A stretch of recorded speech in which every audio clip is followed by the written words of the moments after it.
Evo, današnja tema so diferencijali, bolj natančno varjenje diferencijala, hkrati si bomo pa tudi na hitro pogledali, kaj diferencijal sploh dela v avtu. Pravilno slovensko se diferencijalu reče razdelilno gonilo. To pomeni, da silo, ki jo prenaša kardan iz menjalnika na diferencijal, diferencijal razdeli na levo in desno polosovino. Leva in desna polosovina pa poganjata kolesa, zdaj ali so to zadnja kolesa, kot v našem primeru, če ne se pa lahko tudi sprednja, če imate avto na sprednji pogon. Diferencijal pa ima to funkcijo, da omogoča kolesom, da se vrtijo z neenakomerno hitrostjo. To pomeni, da lahko eno kolo potuje hitreje kot pa drugo. To je pomembno za ovinke in razne parkinge, kjer je zunanje kolo po večjem radiju kot notranje. To pomeni, da zunanje kolo prepotuje več poti in mora narediti zaradi tega več obratov, ker sta levo in desno kolo enakega premera. Če bi bilo pa eno kolo večjega premera, kot je to na kakih NASCARih ali pa dirt circle track avtih, pa bi lahko tudi imel diferencijal zavarjen oziroma ne bi rabil diferencijala. Pogosto vprašanje je tudi, kakšen diferencijal rabiš za avto.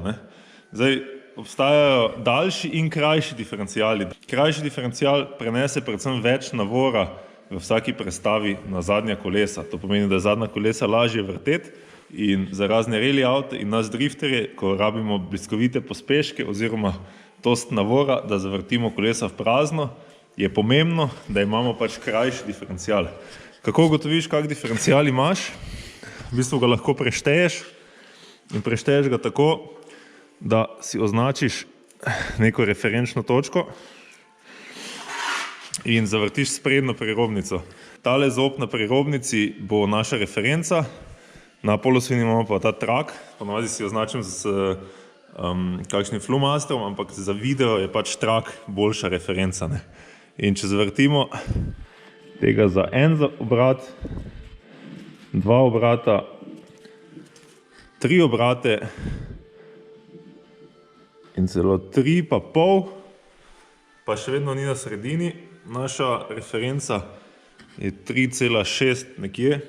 To pomeni, da je ta diferencijal ima razmerje 3,6 proti 1. To pomeni, da se mora kardan obrniti za 3,6 obrate, medtem ko se kolesa oziroma polosovine obrnejo za en obrat.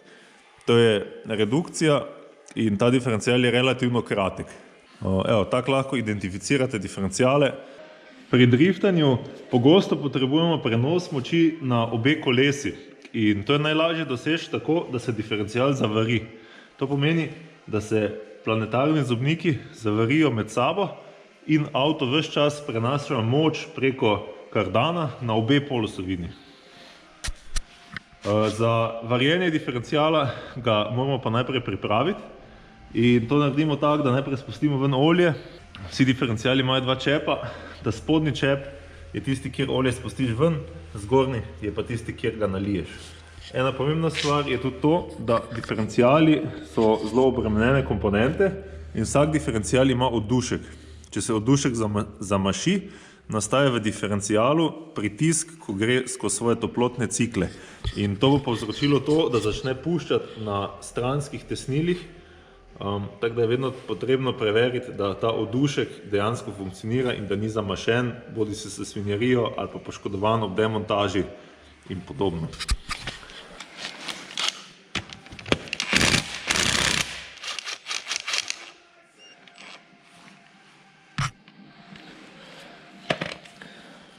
Toyote imajo magnet na teh čepih in lahko lepo vidiš, koliko svinjarije se pač nabira na čepu.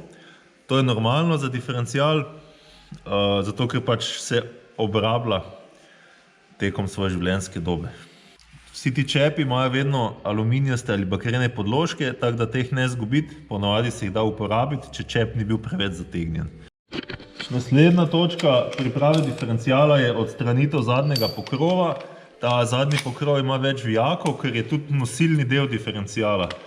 Kot ste videli, je v hiši diferencijala lito železo, pokrov je pa aluminijast z rebri. Aluminijasti pokrovi so pogosti na modernih diferencijalih, zato ker skrbijo za hlajenje.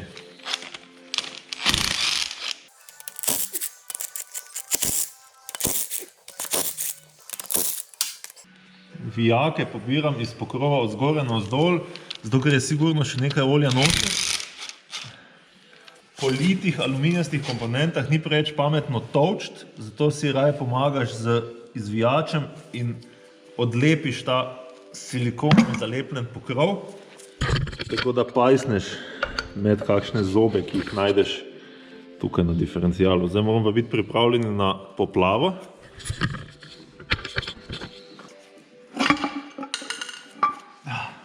Tako izgleda diferencial od znotraj. Postopek varjenja bo pa izgledal tako, da te zobnike zavarimo med sabo in na ohišje diferenciala. Preden jih lahko zavarimo, jih je pa treba spucati. Dosti efektiven način je to z kar čistilom za zavore.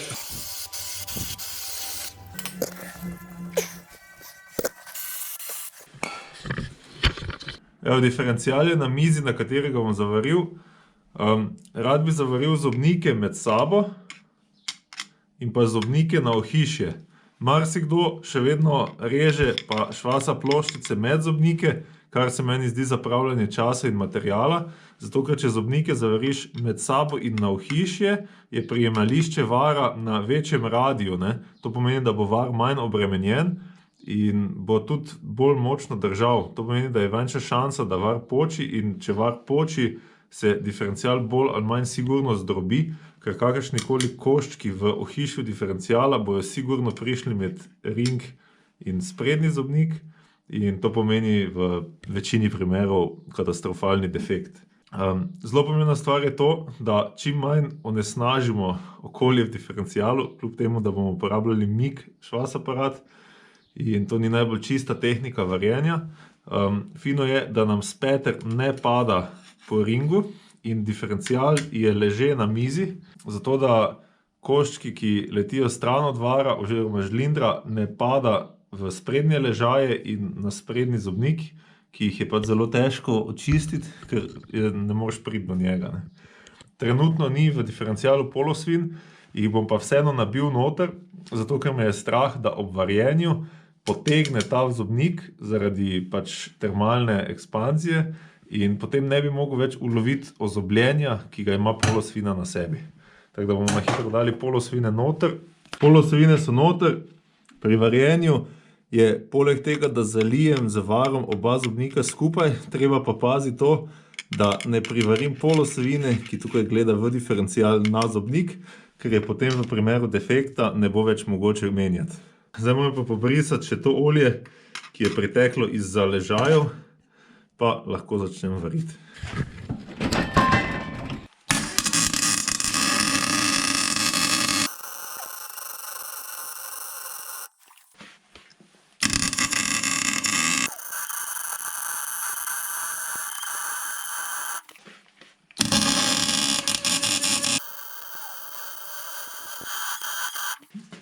Prva faza varjenja je to, da zavarim vse 4 zobnike med sabo. Varim z visoko amperažo čez 120 amperov. Razlog, zakaj varim od zgoraj navzdol, je pa to, da je ta amperaža tako visoka, da itak stopi vrhe zobov zobnikov in mi omogoča, da s tem naložim nekoliko več materiala med njih, tako povečam površino vara in tudi pač volumen vara, ki te zobnike drži skupaj. Naslednja faza je pa, da zavarim vse zobnike, kjer pač pridem zraven, na ohišje, torej zobnike na ohišje. Zgornjega sem, stranskega sem in spodnjega dol. K temu pa, ne vem, če bom prišel, bomo videli.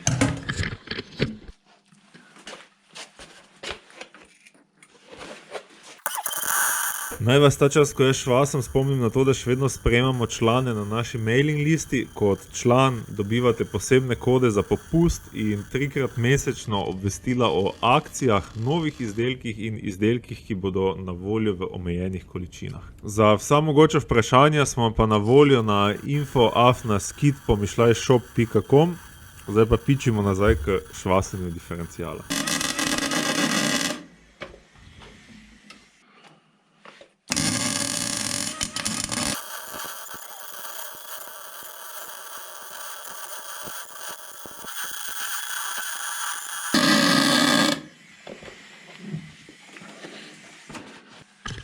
Varjenje diferencijala definitivno ni najlepši prizor, ampak tako nekako izgleda zavarjen diferencijal. Zdaj pa čas, da zavarim še drugo stran, potem pa sledi čiščenje.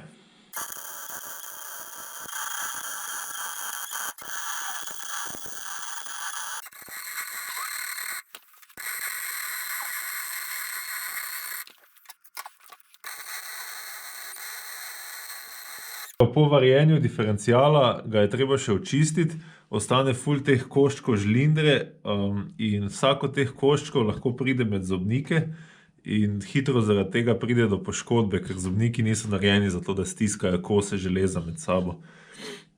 Za čiščenje uporabljam eno staro dleto, pa čim lažje kladivo, da jih lahko hitro stolčem dol.